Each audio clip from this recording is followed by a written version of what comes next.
The Judiciary Committee is not voting on KBJ's nomination today. That will happen hopefully this afternoon. Hopefully. If Padilla gets in from his flight. It seems weird. Is he saying this right now? Because if he's not on a flight already,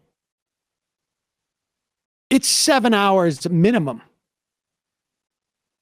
So maybe they vote on her 6 tonight. hours. I mean, it's a 3 hour, coming back depending on what the wind is, and how much headwinds. They don't have headwinds, tailwinds. And if I remember correctly, it's over like a 3 hour flight. It's 6 or 7 hours. No, it's 6 hours going to California for the most part, but it's faster on the way back, like by an hour, I think, because of the wind. That's my. Oh no, it's not 6 hours to get there. It's like under 5 to get there with the headwinds. But I'm also talking about the 3 hour time difference. Okay. So, well, I guess he could think just I'm be right 5 about hours. This, but that's okay. Well, we can check that. Okay. Okay, we'll do that during the break. Here is Dick Durbin explaining it. And so he will have a chance to assemble with his. We have a problem, and it could have happened to any one of us. One of our colleagues, Senator Padilla, got on the overnight special out of Los Angeles last night, took off, and a medical emergency on the airplane forced them back to Los Angeles. And so there he was, stranded and unable to return until this morning. It's my understanding that he's going to be on a flight that will return this afternoon. And so he will have a chance to assemble with his presence. We have a problem. These people are so old. Overnight special? Yeah, that's what the overnight special. That's what they call a red eye. It's red eye. He had the early bird special on the brain. Oh all right. Well, let's play this. This is Senator Roy Blunt. And he is on ABC's George Stephanopoulos. And we're going to hear this a lot from the Republicans because they were so embarrassed by Tom Cotton, Josh Hawley, and Ted Cruz. They're all going to basically say, well, the reason why we're not going to vote for her is because, you don't do that. That's just tradition. You don't vote for the other president's nominee, which is all well and good. But it is a perfect example of just how much, and I know people don't like me to say this, how much of a failure the Democrats were on this committee. Because she was, as soon as Joe Manchin said, I'm voting for her, she was going to be nominated. And every member of that Democratic committee should have been hammering the Republicans. This is an opportunity, and they let it go to waste. They let Lindsey Graham and Ted Cruz and Josh Hawley go to town and attack Ketanji Brown Jackson incredibly aggressively. And Dick Durbin was like, all right. He wouldn't. There was no actual pushback except for Cory Booker, making her tear up. But that wasn't even an aggressive action against the Republicans. Exactly. And Ryan Grimm on Friday told us that Mitch McConnell was very worried, and they were very upset with what the members of the Judiciary Committee did, because they're all like hot dogging. And he saw that this is a liability. And then, of course, the Democrats basically send him a muffin basket and say, don't worry, it's a liability, but we won't take advantage of it. So here is the Republicans still cleaning up the mess that their colleagues made. But of course, it's also the Republican Party, so you can't possibly vote for her. With Judge Ketanji Brown Jackson. Have you made up your mind yet? Well, I have, George, and I'm good to be with you this morning. I've thought initially, my sense is that the president certainly had every good intention and every right in the campaign to talk about putting the first black woman on the court. I think it's time for that to happen. I was hoping that I could be part of that. I had a great conversation with her. Really, there are two criteria, as I said immediately. One is the person qualified for the job? And two is, what's her judicial philosophy?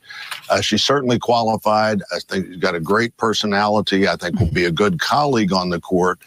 But the judicial philosophy seems to be not the philosophy of looking at what the law says and the Constitution says and applying that, but going through some method that allows you to try to look at the Constitution as a more flexible document, and even the law. And there are cases that show that that's her view. I think she's certainly going to be confirmed. I think it'll be a high point for the country to see her go on the court and take her unique perspective to the court.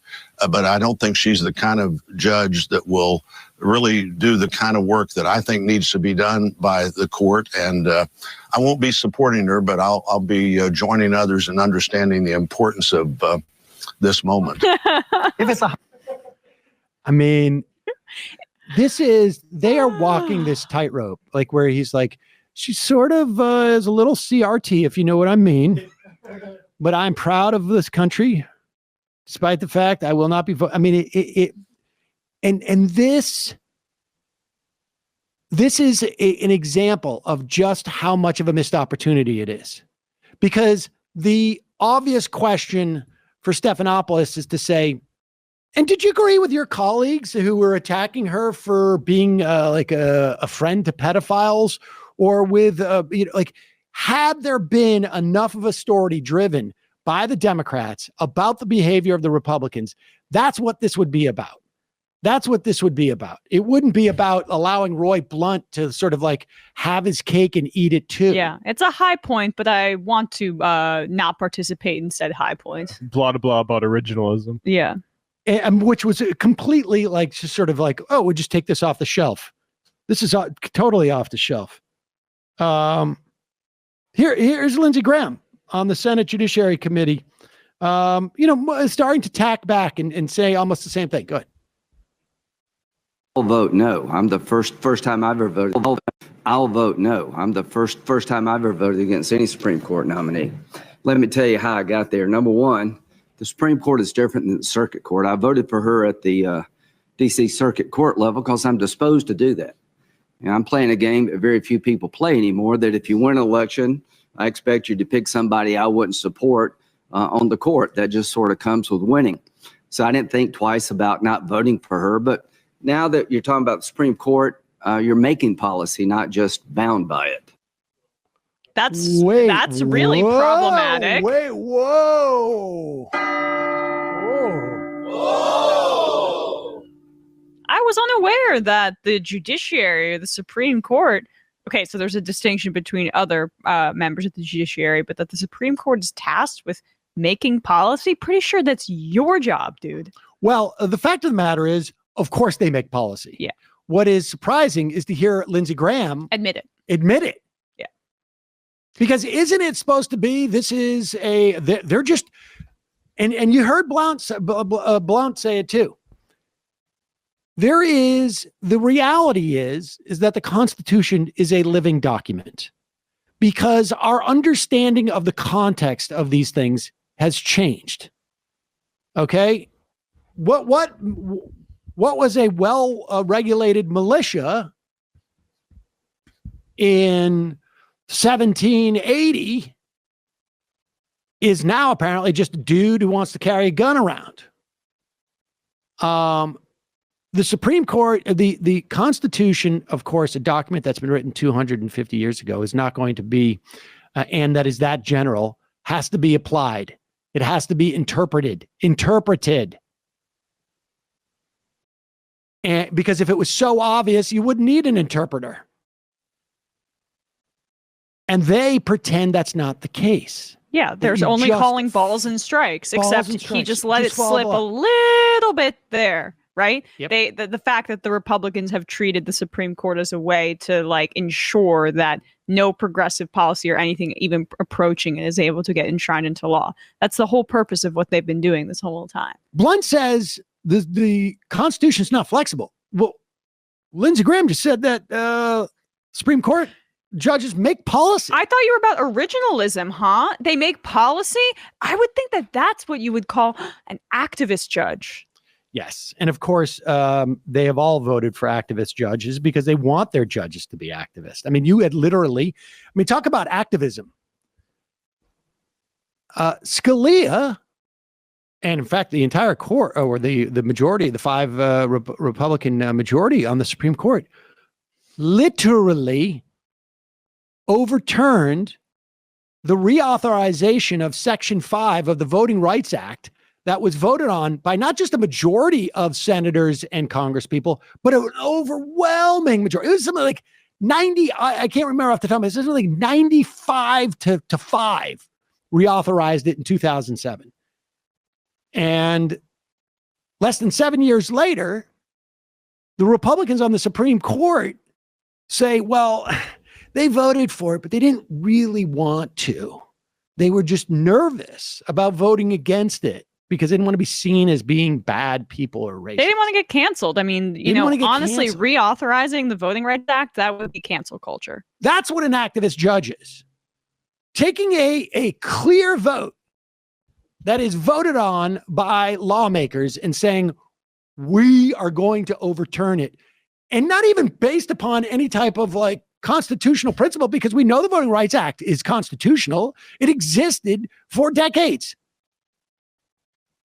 The reauthorization was inappropriate because we have decided that, racism is not really so much of an issue anymore. And it's really more just like the vestiges of political correctness that they're voting upon. And we as Supreme Court justices, we know that one of our primary jobs is to protect lawmakers from the vagaries of political correctness. I mean, honestly, right? That's their constitutional duty. That's when they take the oath. That's one of the things that they say. Protect lawmakers. I shall not allow lawmakers to get canceled. Get canceled. Yeah. And also, of course, no CRT. And no CRT is the new part that they've got to say. I can't wait for KBJ to have to take that. I have a set of facts for you. You want me to read them to you? Sure, of course. It's flights from New York Monday to LAX. 6 hours and 4 minutes, 6 hours and 10 minutes, 6 hours and 7 minutes, depending on the airport that you're from. From LAX to New York. 5 hours and 18 minutes. That is not 5 hours and 35 minutes. Okay. Have you never taken a plane? They pad that now. They pad it. They pad it so that they don't get. You said 3 to 4 hours. And I thought you were Mr. Hollywood. Check the flight time. Well, because when I would go back in the day, they didn't pad it. On the Concorde? Uh-huh. What's that? You're riding the Concorde? They're on the Concorde. They pad there. It's been a long time since I've been on a flight. They pad the hell out of it so that they don't get dinged with being late because they don't want that percentage. Right. Yeah. I used to go once a quarter at TYT to LA, so I know my shit on this stuff. I do. I guess when you're riding first class on the Concorde, it doesn't feel like that much time. Just cruising. It's like, damn. The thing you don't worry about the time. It's just the breaking the sound barrier. That was always the scary part. You're always breaking barriers, Sam. Oh yeah.